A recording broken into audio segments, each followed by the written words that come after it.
আমরা বিজয়ের দ্বারপ্রান্তে। এটা আমাদের দ্বিতীয় মুক্তিযুদ্ধে জনগণের বিজয়। একটা খুনি, ফ্যাসিবাদী এবং গভীরভাবে দুর্নীতিগ্রস্ত শাসনের বিরুদ্ধে একটা বিজয়, যা আমাদের স্বাধীনতা, গণতন্ত্র, সমস্ত ধরনের মানবাধিকার কেড়ে নিয়েছে। এই বিজয়ের মধ্যে দিয়ে আমরা আমাদের স্বাধীনতা, সার্বভৌমত্ব ফিরে পাব।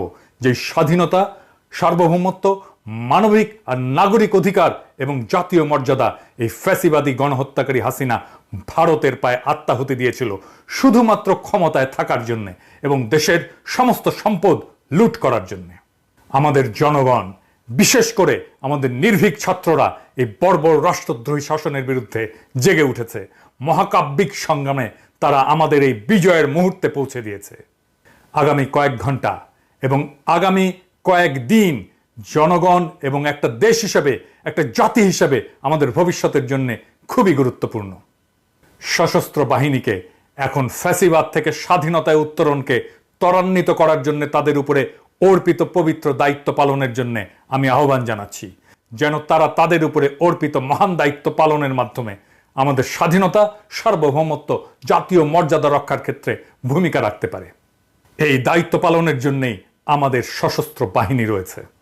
সেনাপ্রধান হিসেবে জেনারেল ওয়াকার শান্তিপূর্ণভাবে ক্ষমতা হস্তান্তরের প্রক্রিয়াকে ত্বরান্বিত করার ক্ষমতার একেবারে কেন্দ্রে আপনি আছেন। প্রত্যেক মুহূর্ত খুবই গুরুত্বপূর্ণ এবং ঘড়ির কাঁটা টিক টিক করে অগ্রসর হচ্ছে।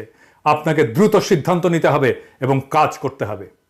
আমি আপনাকে সেনাবাহিনীর এক উত্তাল সময় থেকে শিক্ষা নেওয়ার আহ্বান জানাই। 1975-এ জেনারেল খালেদ মোশাররফ কার্যকরভাবে চেইন অফ কমান্ডের দায়িত্ব নিয়েছিলেন, কিন্তু কি করতে হবে সেটা নিয়ে তিনি দ্বিধান্বিত ছিলেন।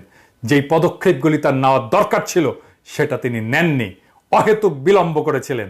অবশেষে যখন সিদ্ধান্ত নিতে গেলেন, পদক্ষেপ নিতে গেলেন, তখন অনেক দেরি হয়ে গেছে।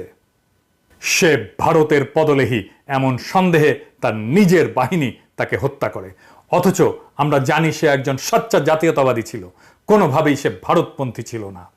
জেনারেল ওয়াকার, আমরা জানি আপনি এমন একটা পরিস্থিতিতে আছেন যা খুবই বিব্রতকর।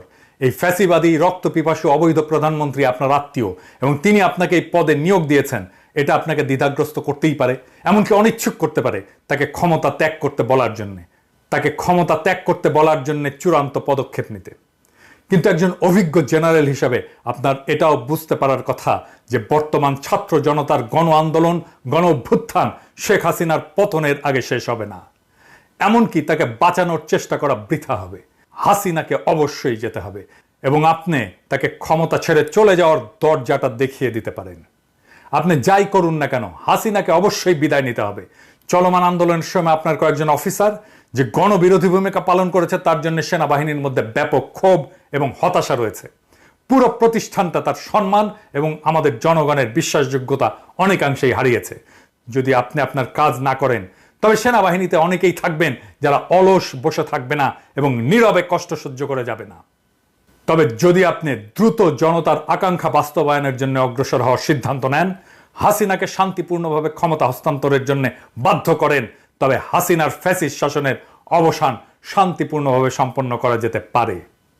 যে কোনো বিলম্ব আরো ব্যাপক রক্তক্ষয় এবং আমাদের অর্থনীতি এবং সমাজের আরো ক্ষতি করবে এবং একটা অব্যাহত অনিশ্চয়তা আমাদের শত্রুদেরকে ঘোলা পানিতে মাছ শিকারের সুযোগ করে দেবে।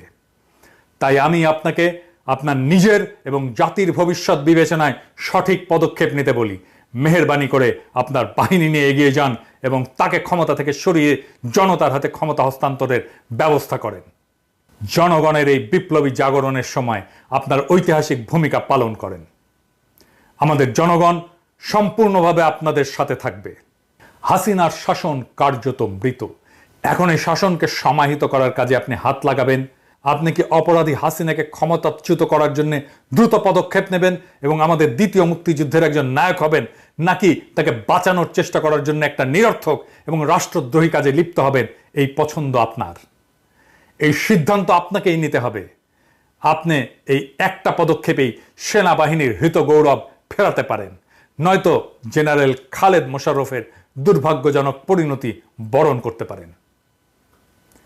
আমরা আশা করব আপনি ঐতিহাসিক মুহূর্তে জনতার পক্ষে দাঁড়িয়ে সেনাবাহিনী নামের এই ইনস্টিটিউটকে রক্ষা করবেন। সৃষ্টিকর্তা আপনাকে সঠিক সিদ্ধান্ত নেওয়ার তৌফিক দেন। ইনকিলাব জিন্দাবাদ।